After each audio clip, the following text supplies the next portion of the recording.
Good morning and good evening mga kamista at pag-usapan lamang po natin ng konti itong bagong update na talagang maraming nag-aabang po nito.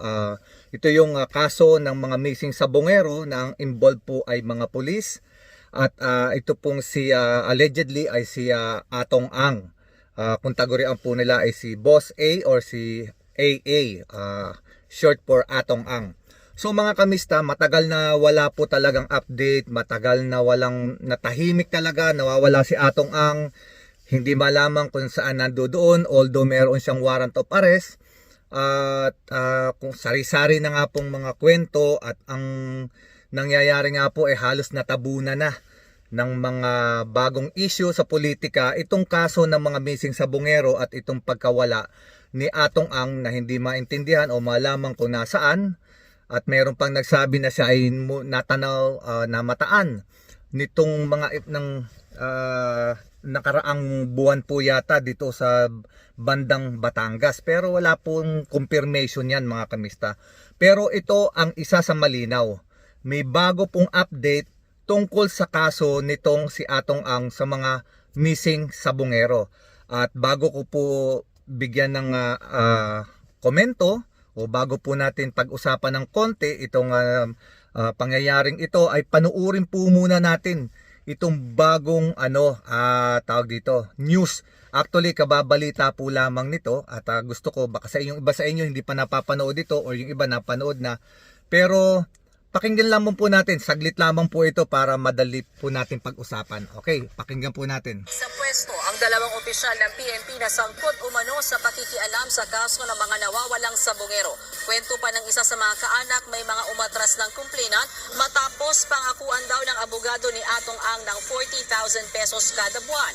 Ang kapalit, pakikipag-areglo. Nasa frontline ng balita niya si Mobile Journal, Jazz Paredes. Dala ang 20 pisong cash, nagpasaklolo sa National Police Commission si Dayan Loyola. Siya ang partner ng isa sa mga missing sa Bungero na sinubukan daw suhulan ng kampo ng puganteng negosyanteng si Atong Ang.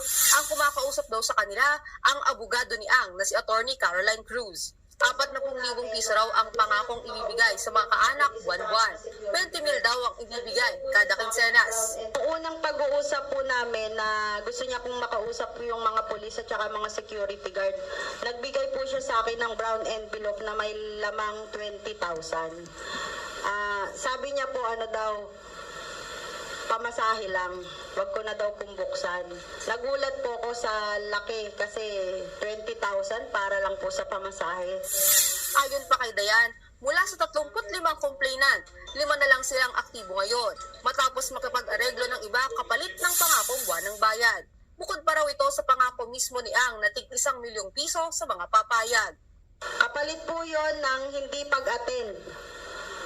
Para humina daw po ang kaso. At kapag mahina na daw po ang kaso, lalabas na si AA at pasasalamatan sila. Doon daw po magbibigay ng malaking halaga. Sino si AA? Si Atong Ang po.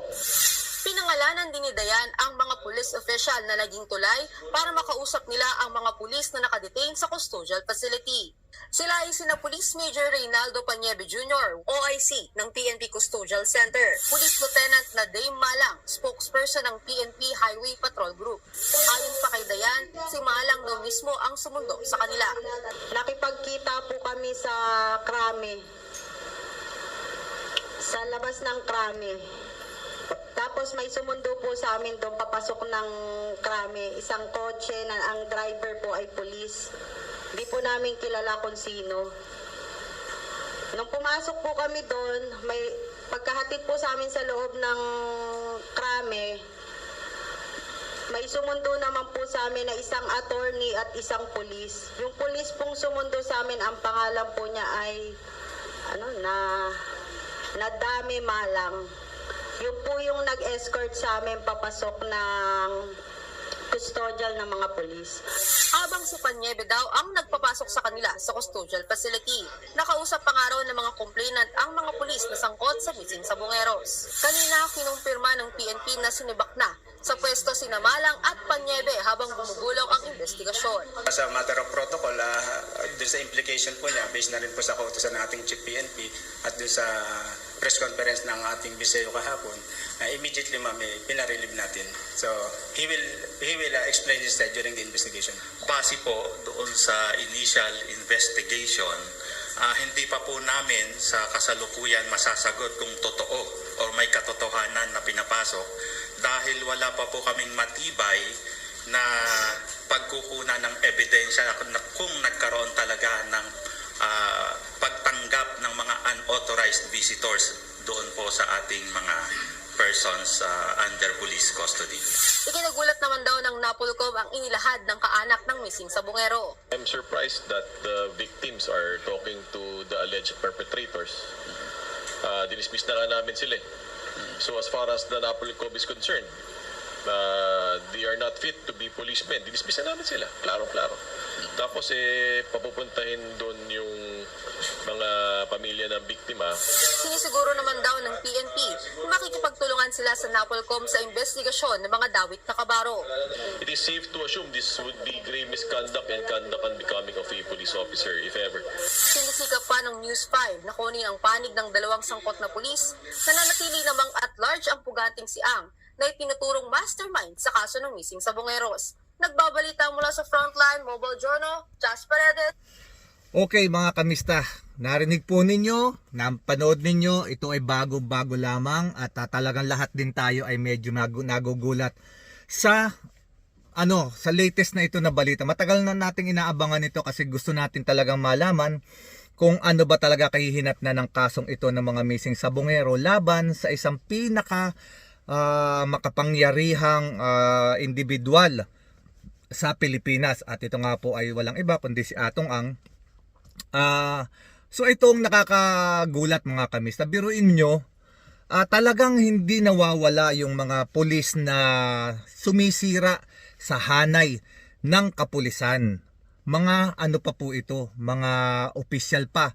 Itong si Major Panyebe Jr. Na naka-assign mismo para sa custodial ng mga pulis na sinibak na. Sinibak na po ang mga iyon kasi tinanggal na po talaga sila sa pagkapulis. Hindi na sila pulis mga kamista. Sila ay nakakulong na dahil nga po sa mga kaso na kanilang kinakaharap tungkol sa mga nawawalang sabungero. At ito naman pong isa ay si Malang, police lieutenant pa. Isa major, ito naman si Malang ay lieutenant na naka-assign naman po sa Highway Patrol Group.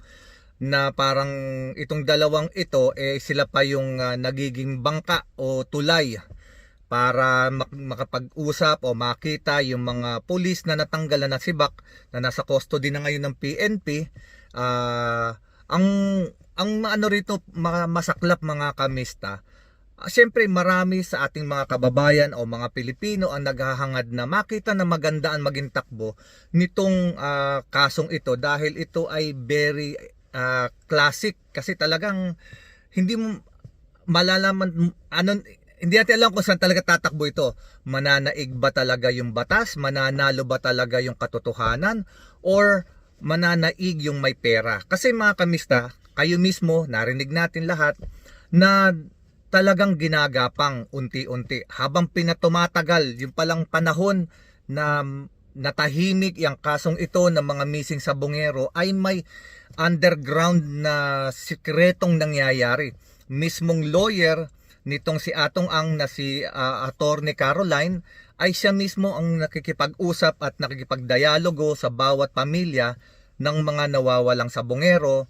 At ayon na rin po, narinig po natin lahat sa balita, ayon po doon sa mga ibang kapamilya na nagsumbong dito sa nangyayaring ito ay sila raw po ay ginagapang na isa-isa bawat pamilya upang umatras na sa mga demanda. Kung hindi man aatras ay talagang gagamitin na lamang yung mga delaying tactics para humina na ang kaso. Ang unang ginagawa ay sila nga daw po ay inooperan. Inooperan po sila ng 20,000 pesos kada kinsenas para panggastos ng mga pamilya ng mga nawawalang sabungero. So lumalabas po ito na 40,000 pesos kada buwan. Ang tanong natin dito ngayon, hanggang kailan sila tatanggap ng 40,000 pesos kada buwan sakaling sila ay pumayag, at kailan nila tatanggapin yung 1 million pesos? Ito ba ay naibigay na or matatanggap lamang ito ng pamilya pagka natapos na yung kaso ni Atong Ang at pag siya ay nakalabas na? Kasi narinig po natin, sinabi mismo noong isa sa mga asawa ng biktima na lalabas na si Atong Ang pagka umatras na lahat ng mga pamilya sa pagdidemanda. So ibig sabihin, hihina na yung kaso at mawawala na yung mga pressure na ngayon na maaasikaso ng mga lawyer ni Atong Ang na mapawalang bisa yung kanyang mga demanda, yung kanyang warrant, dahil aatras na yung mga pamilya ng mga biktima.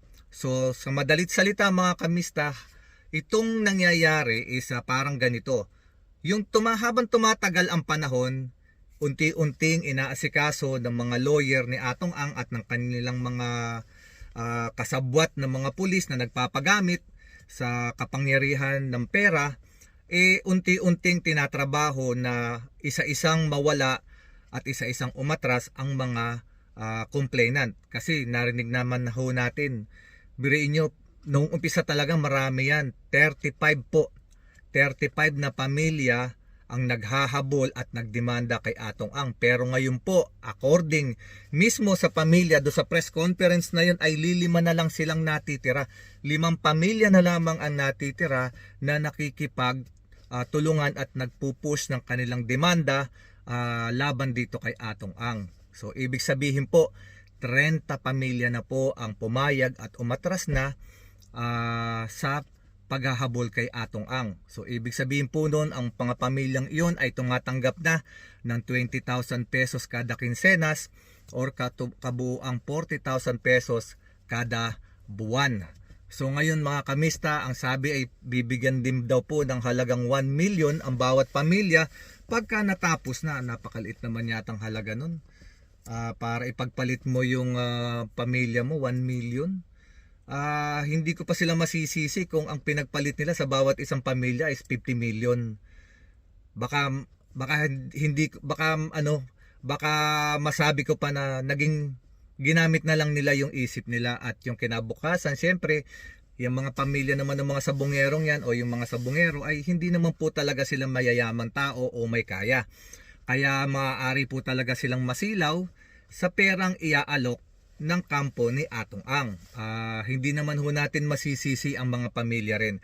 Siguro talagang walang-wala na rin. Pero sana, sa laki ng kayamanan ni Atong Ang, bakit naman ganun lang ang kanilang hiningi? Kung aatras sila, total, isinugal na rin lamang nila yung pamilya nila. Sana humingi na sila ng 50 million isang bagsakan o 100 million. What is 100 million for Atong Ang na kumita ng bilyon doon sa kanyang online sabong nung nakaraan? So this is just a thought mga kamista.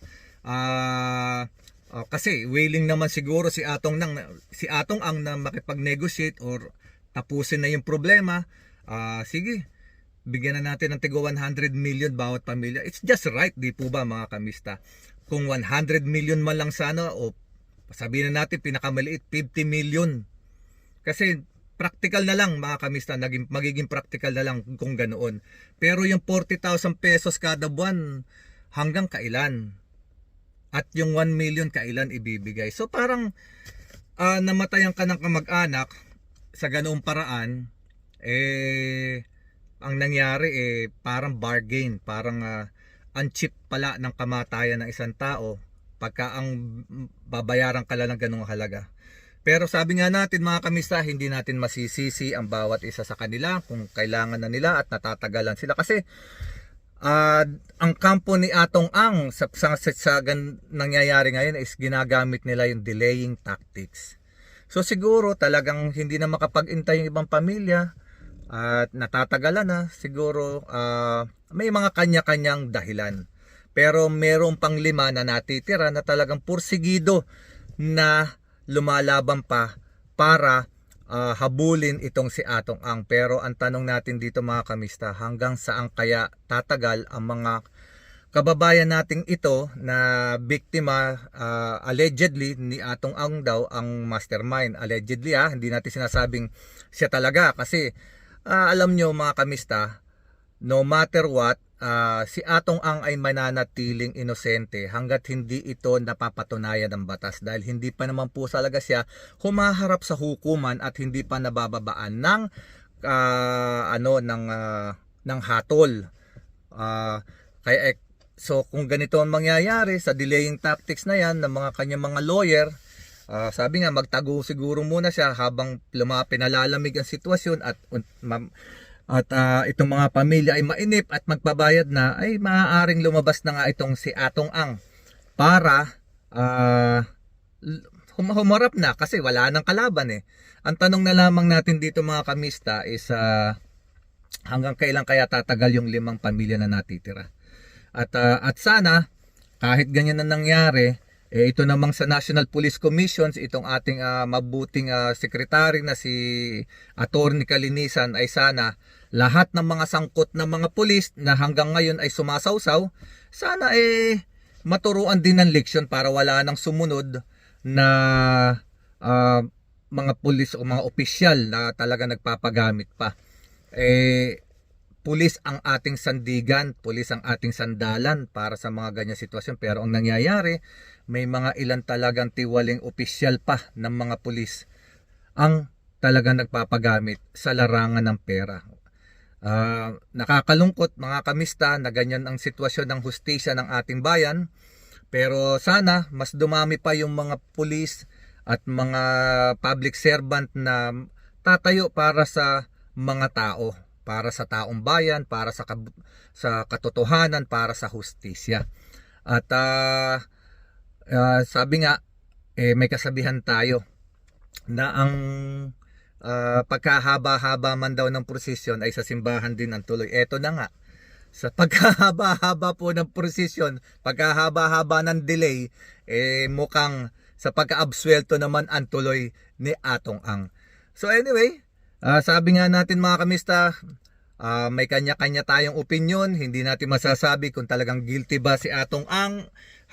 Kasi batas lamang at ang hukuman lamang talaga ang makapagsasabi at ang base sa mga ebidensya kung si Atong Ang ba ay talagang may kasalanan o wala. Pero sa ngayon, sabi ng babae, lalabas lamang si Atong Ang pag mahina na ang kaso at nagsiatras na siguro lahat ng mga naghahabol sa kanya. So itong ating ngayon mga kamista, ito yung ating update. At medyo nakakadismaya ito para sa mga nakararami kasi talagang tinatanong nga natin noon, ano ba mananaig?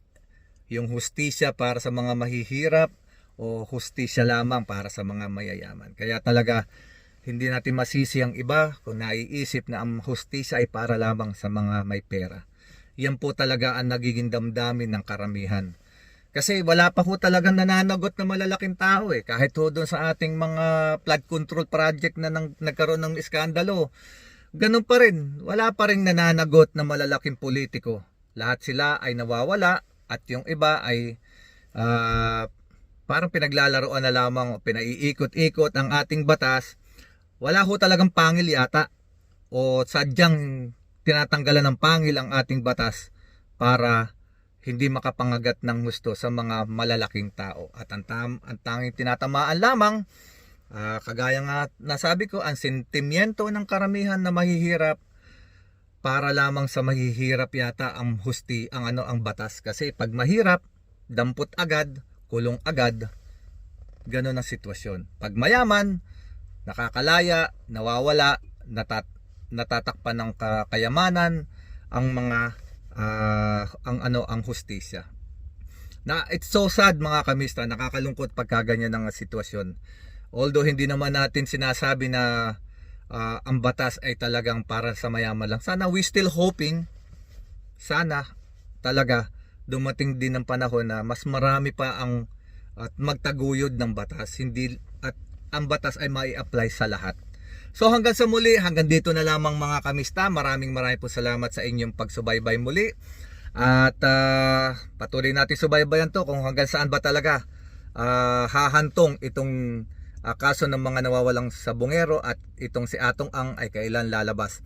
So, thank you so much mga kapamilya, mga kababayan ko dyan, mga kamista. Thank you sa muling panonood ninyo. Patuloy nyo po tayong subaybayan ang ating vlog. At sa mga kapatid nating Muslim, Assalamualaikum. God bless us all. Sa ating mga taga-subaybay, thank you so much for watching. Please subscribe, like, and share. At lagi tayong mag-update sa mga bago nating malalamang kaganapan. Thank you so much mga kamista. Hanggang sa muli. Mag-ingat po kayong lahat. God bless us all.